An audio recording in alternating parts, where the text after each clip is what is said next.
क्या आपको हाइपरथायरॉयडिज्म या तो फिर ग्रेव्स डिजीज जैसी बीमारी है? क्या आप इसके इलाज कराने से टकराते हैं और सोचते हैं कि अगर इलाज नहीं किया तो क्या ही हो जाएगा? क्या ही हो जाएगा, इसी के ऊपर आज हमारा वीडियो है। और आज के इस वीडियो में मैं हाइपरथायरॉयडिज्म और ग्रेव्स डिजीज़ की एक ऐसी जानलेवा कॉम्प्लिकेशन के बारे में बात करने वाली हूँ जिसके बारे में जितना ही आप जागरूक रहे उतना अच्छा रहेगा, क्योंकि ये जो कॉम्प्लिकेशन है अचानक से आता है और अक्सर मरीजों को काफ़ी नज़दीक मृत्यु की तरफ लेके जाता है। तो चलिए जानते हैं आज हम उसके बारे में। नमस्कार दर्शकों, स्वागत है आपका मेरे इस YouTube चैनल। मैं हूं आपकी होस्ट डॉक्टर तानवी मयूर पटेल, एंडोक्राइनोलॉजिस्ट यानी कि हार्मोन विशेषज्ञ डॉक्टर, मुंबई से। आज के इस वीडियो में हम बात करने वाले हैं हाइपरथायरॉयडिज्म की एक ऐसी कॉम्प्लिकेशन जिसको हम कहते हैं थायराइड स्टोम। जी हाँ, अक्सर लोग इसको थायराइड क्राइसिस के नाम से भी जानते हैं। क्या होता है ये थायराइड स्टोम? ये जो थायराइड स्टोम जो है ना, ये अचानक से आने वाली यानी एक्यूट से आने वाली एक मेडिकल इमरजेंसी होती है। और ये मेडिकल इमरजेंसी में बहुत से और भी बॉडी के सिस्टम्स का इन्वॉल्वमेंट हो जाता है। भले ही ये कॉम्प्लिकेशन थायराइड की ग्रंथि में हो, लेकिन इसके वजह से शरीर के और बाकी के ऑर्गन सिस्टम, खास करके आपका हार्ट, आपका ब्रेन और आपका डाइजेस्टिव सिस्टम इंक्लूडिंग लिवर को डेंजर में आ सकता है। और अक्सर लोग इसके वजह से काफ़ी ज़्यादा मृत्यु के नज़दीक पहुंच जाते हैं। तो ये है थायराइड स्टोम। अब दूसरी बात, क्या ये कंडीशन जानलेवा है या तो डेंजरस है? जवाब है हाँ। ये कंडीशन अपने आप में काफ़ी डेंजरस है और इसको हम एंडोक्राइन मेडिकल इमरजेंसी में मानते हैं। और तकरीबन 8 से 25% लोग जिनको भी ये थायराइड स्टोम आता है उनका मोर्टालिटी रेट काफ़ी ज़्यादा हो जाता है और 8 से 25% लोग इसके वजह से अपनी जान भी गंवा देते हैं। भले ही कितना ही जल्द से जल्द ट्रीटमेंट करें और कितने भी एडवांस हॉस्पिटल्स में आप जाए, इसका कॉम्प्लिकेशन बहुत ही ज़्यादा खतरनाक है। और इसीलिए अक्सर मरीजों को ट्रीटमेंट के लिए आईसीयू और वेंटिलेशन तक भी लेके जाना पड़ता है। तो ये आप समझ सकते हैं कि कितनी जानलेवा कॉम्प्लिकेशन है। और इसी के लिए हर एक मरीज़ जिनको हाइपरथायरॉयड है या तो ग्रेव्स डिजीज़ है, उसको तो ये थायराइड स्टोम के कॉम्प्लिकेशन के बारे में जानना बहुत ही ज़रूरी है, क्योंकि जितनी आप में जागरूकता होगी उतना ही आप इसके लक्षणों को जल्द से जल्द पहचान पाएंगे और उसको सही तरीके से आप ठीक कर भी पाएंगे। तो ये है ये थायराइड स्टोम का डेंजरस लेवल। अब ये जानते हैं कि ये थायराइड स्टोम क्यों होता है। जो क्यों होता है ना, उसके ऊपर हम और आगे डिटेल में बात करेंगे। लेकिन समझिए कि जो थायराइड की जो ग्रंथि है ये बनाती है दो खास हार्मोन, T3 हार्मोन और T4 हार्मोन। ये दोनों ही हार्मोन का जो लेवल है ना, हमारे शरीर में एक सर्टेन लेवल तक ही ठीक है। अगर ये लेवल ज़रूरत से ज़्यादा बढ़ने लगता है तो ये प्रॉब्लम्स लेके आता है। और ज़्यादा मात्रा में T3 और T4 हार्मोन अक्सर हाइपरथायरॉयड के मरीजों के शरीर में पाया जाता है। लेकिन जब ये T3 और T4 हार्मोन का लेवल बहुत ही छोटे समय में बहुत ज़्यादा बन जाए, तभी ही थायराइड स्टोम आने के रिस्क बढ़ जाते हैं। ठीक है, तो उससे हम जानते हैं कि ये थायराइड स्टोम किस मरीज़ को आ सकता है। थायराइड स्टोम हर एक मरीज़ जिनको हाइपरथायरॉयड है या तो ग्रेव्स डिजीज़ है या तो और कोई भी कंडीशन जिसमें थायराइड का हार्मोन ज़्यादा बनता है, जैसे कि थायराइड का टॉक्सिक नोड्यूल है, टॉक्सिक मल्टी नोड्यूलर गॉइटर है या तो फिर टॉक्सिक थायराइड एडिनोमा, ये हर एक कंडीशन के मरीजों को थायराइड का ये टॉक्सिक स्टोम आने की रिस्क ज़्यादा होते हैं। लेकिन अच्छी बात ये है कि ये कॉम्प्लिकेशन अपने आप में ऐसे ही नहीं आता। ये तभी ही आता है जब आपके शरीर में कुछ ऐसे चेंजेस आ रहे हैं जिसको वजह से थायराइड की ग्रंथि को प्रेसिपिटेट और ट्रिगर हो जाता है। तो ये जो प्रेसिपिटेटिंग फैक्टर्स जो होते हैं ये ज़रूरी नहीं है कि प्लान करके आए, अचानक से भी ये प्रेसिपिटेटिंग फैक्टर्स आ सकते हैं और इसी के वजह से ये थायरोटॉक्सिक जो स्टोम जो होता है वो अचानक से मेडिकल इमरजेंसी के तौर पे आता है। तो क्या है ये प्रेसिपिटेटिंग फैक्टर्स? तो सबसे पहला, अगर आपको हाइपरथायरॉयडिज्म है और अगर आपने उसका ट्रीटमेंट नहीं किया है तो हो सकता है। साथ ही साथ अगर आपको थायराइड की ग्रंथि को ठीक करने के लिए दवाई दी गई है, जैसे हाइपरथायरॉयडिज्म को ठीक करने के लिए हम प्रिस्क्राइब करते हैं मेथिमाजोल, कार्बिमाजोल, प्रोपाइल थायोरासिल, आप ऐसी दवाइयाँ खाते हैं, फिर एक दिन लगता है कंटाला आ गया ये दवाइयाँ खा खा के और अक्सर लोग सोचते हैं इसको बंद कर दे, क्या हो जाएगा। तो अक्सर जब ये दवाइयाँ बंद कर देते हैं तभी भी थायराइड स्टोम आ सकता है। तीसरी कंडीशन है, अगर आपका हाइपरथायरॉयडिज्म एकदम कंट्रोल में ही नहीं है, एकदम अनकंट्रोल स्टेज में है और उसी वक्त पे अगर प्रेसिपिटेटिंग फैक्टर्स आ गए तो भी आपके रिस्क काफ़ी बढ़ जाते हैं। साथ ही साथ अगर आपके शरीर में कोई भी प्रकार का एक्यूट स्ट्रेस आ जाता है, अब ये एक्यूट स्ट्रेस शारीरिक भी हो सकता है, मानसिक भी हो सकता है।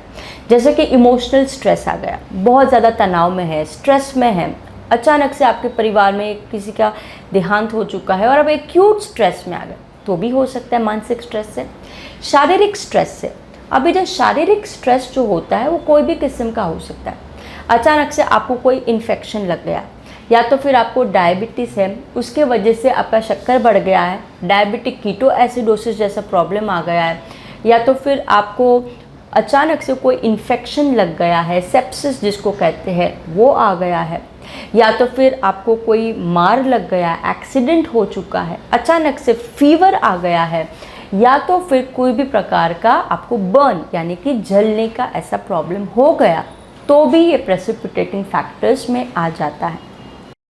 अगर आप गर्भवती हैं और गर्भावस्था के दौरान अगर आपको हाइपरथायरॉयडिज्म है और ख़ास करके आपको बहुत ज़्यादा उल्टियाँ आ रही है, जिसको हम हाइपर एमेसिस ग्रेविडेरम कहते हैं, वो है, या तो फिर गर्भवती महिला जब डिलीवरी के वक्त पे भी स्ट्रेस होता है, उस वक्त का शारीरिक स्ट्रेस भी बहुत सी बार ये स्टोम को ट्रिगर कर सकता है। ठीक है, फिर आ जाता है सर्जरी यानी कि ऑपरेशन, चाहे फिर वो ऑपरेशन आपके थायराइड की ग्रंथि का हो या शरीर के और कोई हिस्सों का ऑपरेशन है। तो अगर वैसे कोई सर्जरी है तो वो सर्जिकल स्ट्रेस के वजह से भी ये थायराइड स्टोम ट्रिगर हो सकता है। ऑपरेशन के दरमियान अक्सर हम दवाइयों का इस्तेमाल करते हैं, खास करके एनेस्थीसिया का। तो ये एनेस्थीसिया की दवाइयाँ कभी कभार हार्ट को ठीक करने के लिए एम्योडेरॉन जैसी दवाइयाँ दी जाती है, वैसे कुछ मेडिकेशन के कंजम्पशन के साथ में भी थायराइड स्टोम ट्रिगर हो सकता है। फिर अचानक से आने वाले कोई भी प्रकार के आपके शरीर के और कोई प्रॉब्लम्स, जैसे कि अगर आपको हार्ट अटैक आया है या तो फिर आपको ब्रेन का स्ट्रोक आया है, ऐसे कुछ एक्यूट कंडीशन के वजह से भी थायराइड स्टोम काफ़ी ट्रिगर हो सकता है। यानी ये सभी रीज़न है अगर अचानक से आते हैं आपके शरीर में, और अगर आपको हाइपरथायरॉयडिज्म है तो ये प्रॉब्लम थायराइड स्टोम ट्रिगर हो सकता है। यानी आप समझ सकते हैं कि ये सभी जो एक्यूट ट्रिगर्स जो होते हैं वो किसी की भी लाइफ में आ सकते हैं, ज़रूरी नहीं है उसके लिए हमें पहले से पता चले। तो अगर ऐसे एक्यूट ट्रिगर्स हो रहे हैं और आपको हाइपरथायरॉयड है, खास करके तब जब उसको हमसे बराबर से ठीक नहीं किया है, या तो फिर वो एक्यूट प्रेसिपिटेटिंग फैक्टर बहुत ज़्यादा सीवियर है, तो वैसे केसेस में ये थायराइड स्टोम ट्रिगर हो जाता है। अक्सर ऐसा पाया गया है कि जिन मरीजों को हाइपरथायरॉयडिज्म है, 1 से 2% लोग जब अस्पताल में भर्ती होते हैं तब उनको थायराइड स्टोम होता है। अच्छी बात ये है कि क्योंकि ये कॉम्प्लिकेशन अपने आप में प्रेसिपिटेटिंग फैक्टर के साथ में आता है और इसीलिए इसका इलाज करना थोड़ा आसान हो जाता है। ज़्यादा करके उन मरीज़ जिनको थायराइड कि पहली बार पता चली है, यानी आपको पता नहीं है आपको थायराइड है, पहली बार आपके शरीर में लक्षण आ रहे, अच्छी बात यह है कि ऐसे शुरुआती के स्टेज में हाइपरथायरॉयडिज्म में ये थायराइड स्टोम नहीं आता अनलेस एंड अनटिल आपका वो सिम्टम्स बहुत ज़्यादा एक्यूट प्रेसिपिटेटिंग फैक्टर्स के साथ में आया हो तो। इसीलिए अगर आपको हाइपरथायरॉयडिज्म है तो सबसे पहले आपका फोकस उसको ठीक करने में ही रहना चाहिए। ठीक है, तो ये हमने देखा कि किन किन मरीजों को थायराइड स्टोम आ सकता है। ठीक है, अब चलिए जानते हैं कि क्या वजह है ये थायराइड स्टोम आने की। ओके, तो देखिए थायराइड स्टोम आने की कोई एक खास ठोस वजह नहीं है, लेकिन अक्सर ऐसा पाया गया है कि जब भी आपका शरीर एक एक्यूट स्ट्रेस में से गुजरता है तो उस वक्त पे थायराइड हार्मोन का जो रिलीज़ यानी जो छोड़ना जो होता है उसमें काफ़ी वेरिएशन आता है। और अगर ऐसे एक्यूट स्ट्रेस में अगर आपकी थायराइड की ग्रंथि बहुत ही छोटे वक्त में बहुत ज़्यादा हार्मोन रिलीज़ कर देती है तो ये ज़्यादा मात्रा में बढ़ा हुआ हार्मोन जो आपके खून में सर्कुलेट होता है वो प्रॉब्लम्स लेके आता है। अब देखिए, क्योंकि थायराइड का जो हार्मोन है ये हमारे शरीर की हर एक गतिविधियों को कंट्रोल में रखता है और मेटाबॉलिज्म को कंट्रोल में रखता है। इसी के वजह से जब आपके शरीर में छोटे वक्त में ज़्यादा थायराइड हार्मोन बढ़ जाता है तो क्या हो जाएगा, बहुत ज़्यादा मेटाबॉलिज्म बढ़ जाएगी। अब जैसे मेटाबॉलिज्म बढ़ती है तो मेटाबॉलिज्म को बढ़ने के लिए सबसे ज़्यादा बेसिक इंग्रेडिएंट ज़रूरत होता है वो है ऑक्सीजन।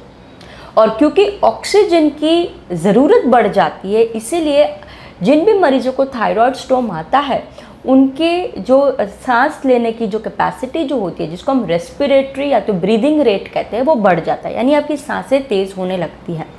और क्योंकि ऑक्सीजन लेके आने का काम हार्ट का भी है तो इसकी वजह से हार्ट भी बहुत तेज़ी से काम करने लगता है और इसी की वजह से मरीजों को ज़्यादा हार्ट रेट बढ़ जाता है जिसको हम टैकीकार्डिया कहते हैं।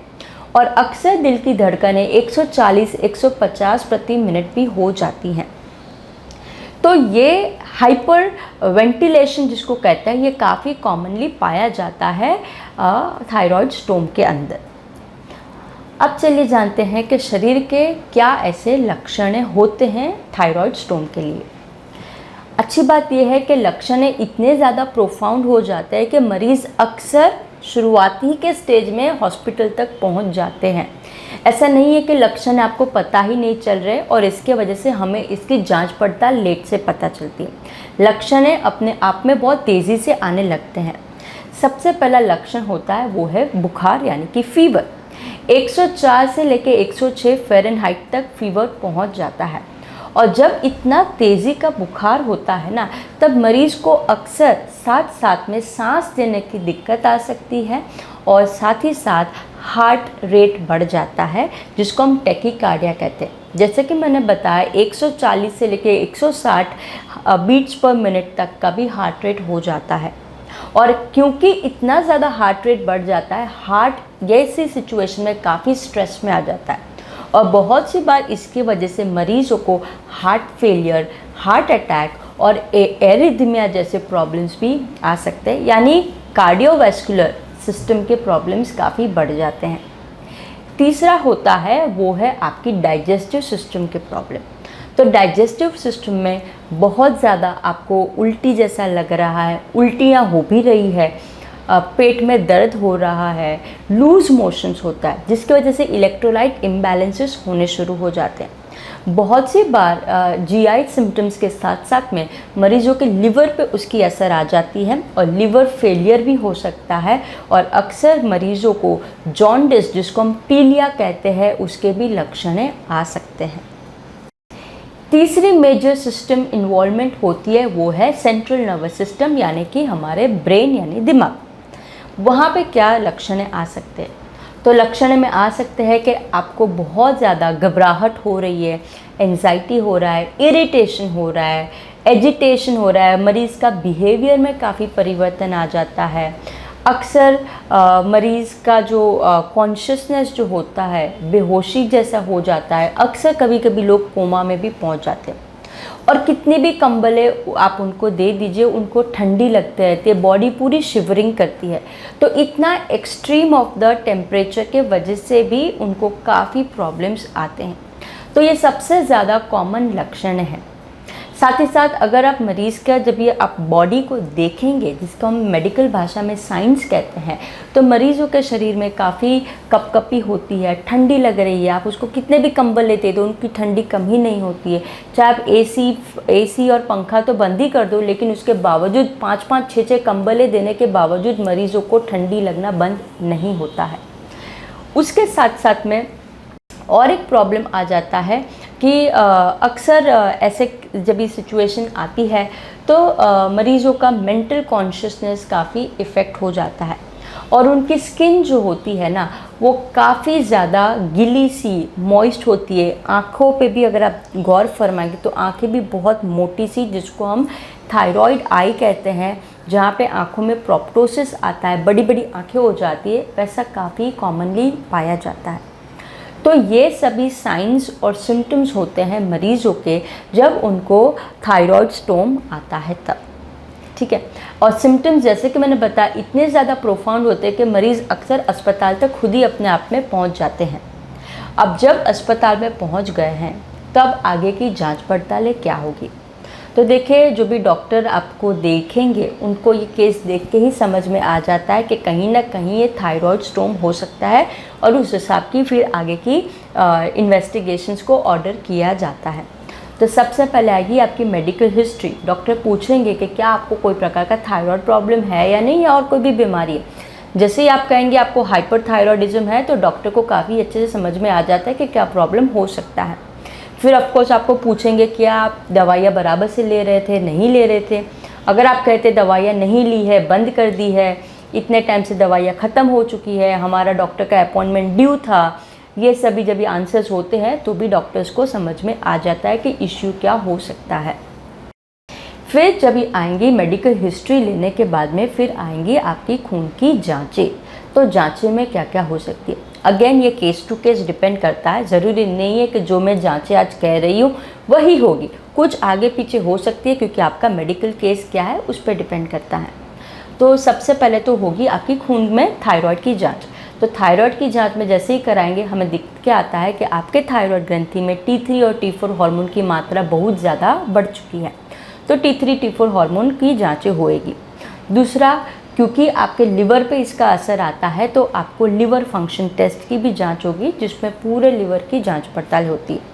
बहुत ज़्यादा अगर आपको उल्टियाँ हुई है, इलेक्ट्रोलाइट डिस्टर्बेंस है, तो वैसे केसेस में किडनी की भी टेस्ट होती है, किडनी फंक्शन टेस्ट जिसको हम कहते हैं। इलेक्ट्रोलाइट्स का भी बैलेंस को देखना पड़ता है। फिर अगर आपको बुखार है तो ऑफकोर्स वैसे केसेस में इन्फेक्शन आया है या नहीं आया है उसकी जांचें होगी। तो CBC हो जाएगा, ESR हो जाएगा। तो ये बेसिक टेस्टिंग हो जाती है इन्फेक्शन को रूल आउट करने के लिए।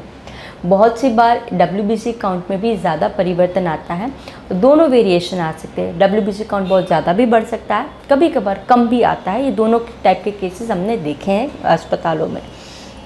तो किडनी फंक्शन टेस्ट हो गया, लिवर फंक्शन टेस्ट हो गया, थायराइड फंक्शन टेस्ट हो गया, CBC हो गया, ESR हो गया। अब जबकि डॉक्टर को लगता है कि आपको कोई फेफड़ों का इन्फेक्शन है, अगर ऐसा लग रहा है तो वैसे केसेस में छाती का एक्सरे, जिसको हम चेस्ट एक्सरे कहते हैं, वो निकाला जा सकता है। अगर मरीज़ को काफ़ी ब्रेन का इश्यू है, ओके, तो वैसे केसेस में CT स्कैन या तो MRI ब्रेन का भी किया जा सकता है। अगर मरीज़ को ज़्यादा हार्ट प्रॉब्लम है तो वैसे केसेस में हार्ट का ECG निकाल सकते हैं। बेड साइड 2D एको का भी टेस्टिंग हो सकता है। यानी ये सब टेस्टिंग प्लस माइनसेस हो सकती है, आपके मेडिकल केस पे डिपेंड होता है, और उस हिसाब से का ही केसेस को डेवलप किया जाता है। ठीक है, तो ये तो हो गया इन्वेस्टिगेशन, जांच पड़ताल। अब चले बढ़ते हैं ट्रीटमेंट की तरफ। तो अक्सर मरीज़ को जब थायराइड स्टोम होता है तो उन मरीज़ों को हम रेगुलर अस्पताल के बेड में नहीं रख सकते। ऐसे मरीज़ों को ज़्यादा करके ICU में ही भर्ती किया जाता है, और ज़्यादा करके ICU में जहाँ पे आपको वेंटिलेशन का सपोर्ट सिस्टम हो, वैसे टाइप के ICU बेड में ही रखा जा सकता है। जैसे कि वीडियो के शुरुआत में मैंने बताया कि थायराइड स्टोन का अपने आप में मोर्टालिटी, मृत्यु दर काफ़ी ज़्यादा है। चाहे हम कितनी भी अच्छी ट्रीटमेंट और कितने भी सही वक्त पे ट्रीटमेंट ना कर ले, उसके बावजूद कभी कभार मरीज़ों को हम खो बैठते हैं और इसीलिए अर्ली इंटरवेंशन सबसे ज़्यादा ज़रूरी है। तो ट्रीटमेंट कैसे किया जाता है? तो treatment again case to case depend करता है। तो सबसे पहले अगर आपको बहुत ज़्यादा मात्रा में उल्टियाँ हुई है तो वैसे केसेस में आपको आईवी फ्लूइड्स भी दिया जाता है, और आईवी फ्लूइड्स देने के वजह से क्या हो जाएगा, आपका इलेक्ट्रोलाइट जो है वो डिस्टर्बेंस में नहीं रहेगा। साथ ही साथ आईवी फ्लूइड के माध्यम से सभी दवाइयाँ भी दी जाती हैं। अगर आपका ब्लड प्रेशर बढ़ा है तो ब्लड प्रेशर की दवाइयाँ दी सकती है। अगर आपको एग्जिस्टिंग डायबिटीज़ है तो उसको भी चेक किया जाएगा कि क्या है आपका डायबिटीज़ का स्टेटस। अगर डायबिटीज़ है तो उस टाइम पे मरीज़ों को इंसुलिन का ही हम रिकमेंडेशन करते हैं। ओरल दवाइयाँ ऐसे केसेस में यूजुअली हम अवॉइड ही करते हैं।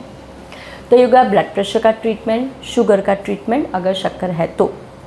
उसके बाद में अगर इन्फेक्शन आया है तो वैसे केसेस में आईवी एंटीबायोटिक्स दी जाती है, ज़्यादा करके ब्रॉड स्पेक्ट्रम एंटीबायोटिक्स दी जाती है ताकि इन्फेक्शन को हम जल्द से जल्द कंट्रोल में करें। क्योंकि अगर इन्फेक्शन एक्यूट प्रेसिपिटेटिंग फैक्टर है, उसको अगर ठीक नहीं किया तो थायराइड स्टोन कंट्रोल में नहीं आएगा। यानी जो एक्यूट सिचुएशन है उसको भी हैंडल करना उस वक्त पे उतना ही ज़्यादा ज़रूरी है। तो ये होगा इन्फेक्शन की बात। दूसरा आ जाता है कि अगर आपको बहुत ज़्यादा हार्ट रेट बढ़ी हुई है, टैकीकार्डिया हुआ है, तो उसको भी कंट्रोल रखना बहुत ज़रूरी है, क्योंकि बढ़ी हुई टैकीकार्डिया आपके हार्ट को फेलियर की तरफ, हार्ट अटैक और अरिथमिया की तरफ लेके जा सकती है। तो वैसे केसेस में हार्ट रेट कम करने के लिए बीटा ब्लॉकर नाम की क्लास की जो दवाइयाँ आती है वो दी जाती है। खास करके प्रोपेनोलॉल का अच्छे से इस्तेमाल किया जाता है। फिर बढ़ते हैं थायराइड हार्मोन की तरफ। तो देखिए पूरा जो अटेंशन है वो थायराइड हार्मोन की तरफ भी रहेगा। तो सबसे पहले हमें ये देखना है कि थायराइड हार्मोन को अगर सबसे पहले शरीर में बनने से कम करना है, यानी उसका प्रोडक्शन रेट ही कम करना है। तो वैसे केसेस में थायोनामाइड नाम की जो दवाइयाँ होती हैं उसका इस्तेमाल किया जाता है। इससे क्या होगा, नया नया हार्मोन बनना कम होगा। ठीक है, अब जो हार्मोन बन चुका है, जो थायराइड की ग्रंथि के अंदर छुपा हुआ है, उसको खून में आने से भी तो रोकना है ना, क्योंकि अगर खून में आएगा तो ही प्रॉब्लम आ रहा है। तो खून में आने से हम कैसे रोक सकते हैं? तो उसके लिए कुछ आयोडीनेटेड दवाइयों का भी इस्तेमाल किया जाता है। तो इससे release of the thyroid hormone कम होता है। तीसरा पॉइंट होता है जो थायराइड का जो हार्मोन होता है T4 हार्मोन, ये T4 हार्मोन इनएक्टिव होता है। ये इनएक्टिव हार्मोन T4 में से T3 बनता है, और जो T3 वाला हार्मोन है ना वही ज़्यादा करके थायराइड स्टोन लेके आता है। तो तीसरा हमारा अटेंशन ये भी है कि जो हार्मोन T4 है उसको T3 में होने से हम कैसे बचें, और T4 टू T3 हार्मोन के कन्वर्जन को कैसे हम अटकाएं और स्टॉप करें। इसके लिए भी हम इस्तेमाल करते हैं कुछ दवाइयाँ, जिससे प्रोपाइल थायोयूरासिल दवाई आ जाती है। फिर हो जाता है स्टेरॉइड की दवाइयाँ, इसका भी इस्तेमाल किया जाता है। यानी ये सभी बहुत भारी भारी दवाइयाँ हैं, उसको इस्तेमाल करके हम थायराइड हार्मोन की तरफ अटैक करते हैं। अगेन इसके बाद में केस टू केस डिपेंड करता है। अगर आपको लिवर में इश्यू आ गया है तो वैसे केसेस में ओरल लिवर की जो कोलेस्ट्रामाइन वाली दवा है उसका भी इस्तेमाल किया जाता है। यानी ये कुछ दवाइयाँ हैं उसका इस्तेमाल किया जाता है। ऑफकोर्स अगर बुखार है, बहुत ज़्यादा बुखार है, तो वैसे केस में पैरासीटामोल है, और जो भी सिम्टोमेटिक ट्रीटमेंट है वो आपके डॉक्टर आपके मेडिकल केस को देख के ट्रीट करते रहते हैं। ठीक है, क्योंकि मैंने शुरू में बताया कि ये जो थायराइड स्टोन है इसका मोर्टालिटी रेट काफ़ी ज़्यादा है। कितना भी अच्छा हम ट्रीटमेंट कर ले, बहुत सी बार केस बिगड़ता ही रहता है। लेकिन इसका मतलब ये नहीं है कि डॉक्टर आपको केस को हैंडल करने के लिए प्रयास नहीं करेंगे। अक्सर प्रयास हम बहुत ज़्यादा करते हैं, लेकिन ये क्योंकि हाई रिस्क हो जाता है मरीज़ों के फैमिली में, हम अक्सर इसको इन्फॉर्म कर ही देते हैं। क्योंकि बहुत सी बार फिर लोगों को लगता है सादा बुखारी था और थायराइड का इतना क्या हो गया। तो वेल, जो इतना क्या हो गया ये कंडीशन अपने आप में ही काफ़ी ज़्यादा प्रॉब्लमेटिक है। ठीक है, तो ये सब बेसिक ट्रीटमेंट होने के बाद में जैसे ही मरीज़ की सिचुएशन थोड़ी स्टेबलाइज होती है तो उस हिसाब के बाद में फिर ट्रीटमेंट वेरी होने भी शुरू हो जाते हैं।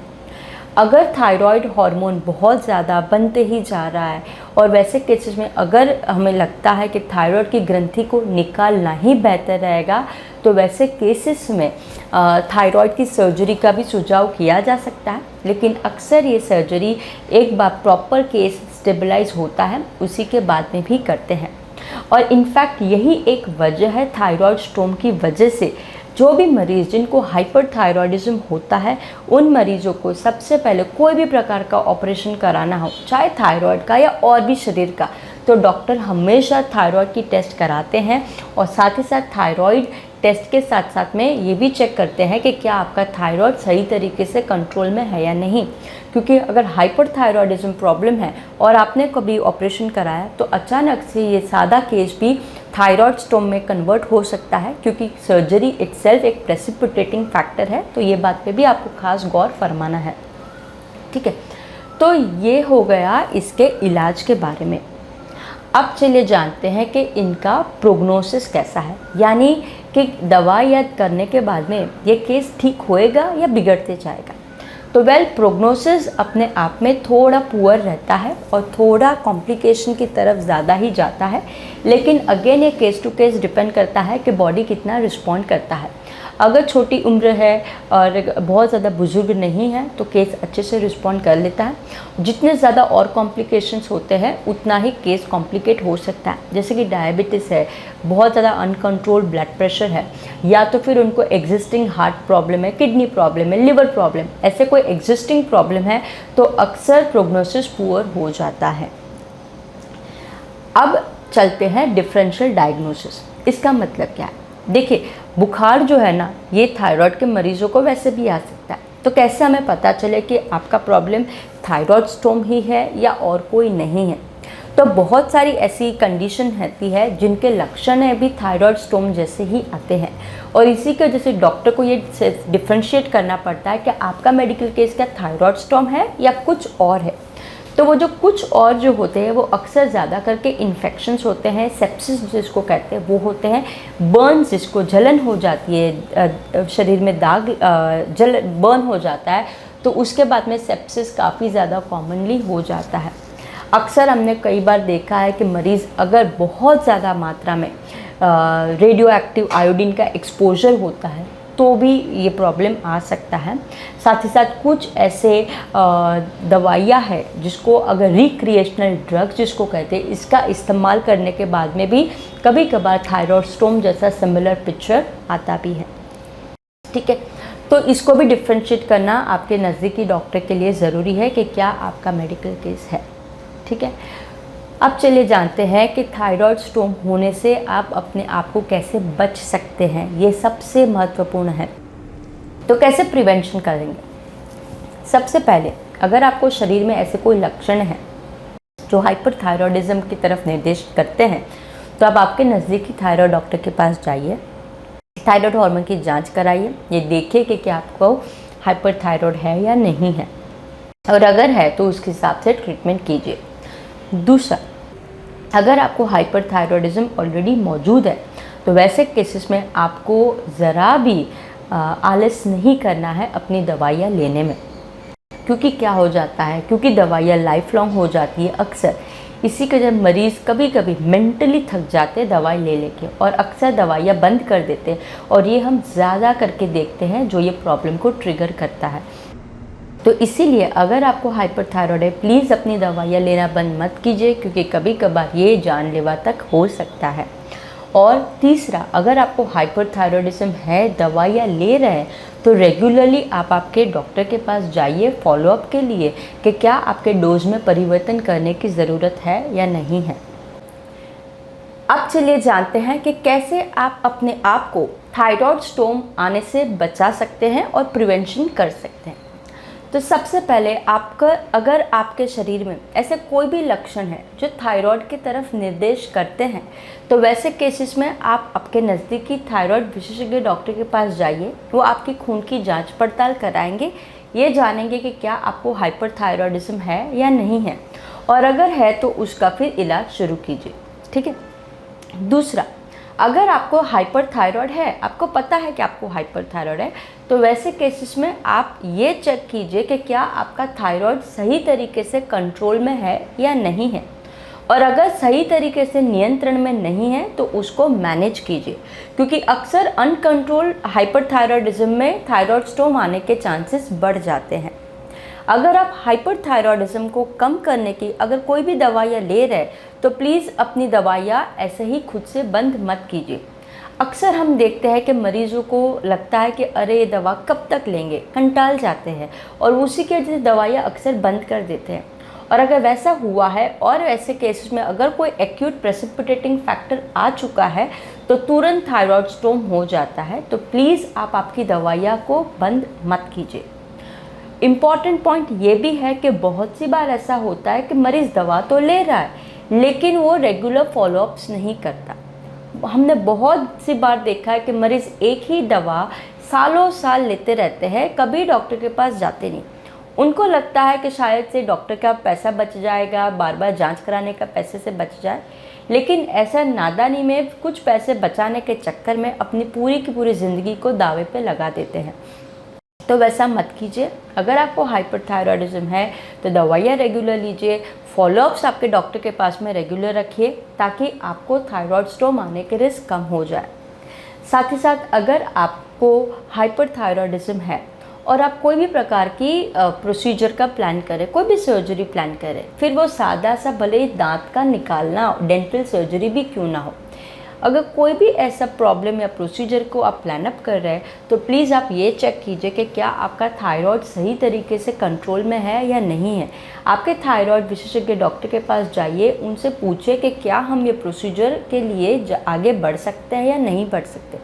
बहुत सी बार ऐसी छोटा सा एक कंसल्टेशन भी आपकी ज़िंदगी को बचा सकता है, वरना तो फिर बहुत सी बार लोगों को लगता है थायराइड है, ध्यान नहीं देते। कभी कभार छोटी प्रोसीजर है, डॉक्टर्स भी इतना एनेस्थेटिक फिटनेस नहीं लेते और प्रॉब्लम बहुत ज़्यादा बड़ी बन जाती है। तो इस बात पे भी आपको गौर फरमाना है। दूसरा एक इम्पॉर्टेंट पॉइंट ये है कि क्योंकि प्रेसिपिटेटिंग फैक्टर कभी भी आ सकते हैं, कुछ भी आ सकते हैं, तो वैसे केसेस में मरीज़ को जागरूकता होना ये सबसे ज़्यादा ज़रूरी है। तो ये सब पॉइंट्स पे अगर आप ध्यान देंगे तो आप अपने आप को आने वाले थायराइड स्टोन से काफ़ी ज़्यादा बचा सकते हैं। ठीक है, तो मैं आशा करती हूँ आज के इस वीडियो के बाद में आपको कुछ नई और सही जानकारी हासिल हुई। अगर आप मेरे इस चैनल पे नए हैं, पहली बार आए, तो प्लीज़ इसे सब्सक्राइब करना ना भूलें। और अगर आपको आपके थायराइड के रिलेटेड कोई भी निजी पर्सनल सवाल है जिसका जवाब आप ढूंढ रहे हैं तो नीचे कमेंट बॉक्स है, उसमें लिखिए आप आपके पूरे थायराइड रिलेटेड सवाल। मैं हर एक कमेंट्स को पढ़ते रहती हूँ और उनका जल्द से जल्द जवाब देने की कोशिश भी करती हूँ। अगली बार हम वापस मिलेंगे कोई एक नए इंटरेस्टिंग टॉपिक के साथ। तब तक आपकी सेहत का ख्याल रखिए। नमस्ते।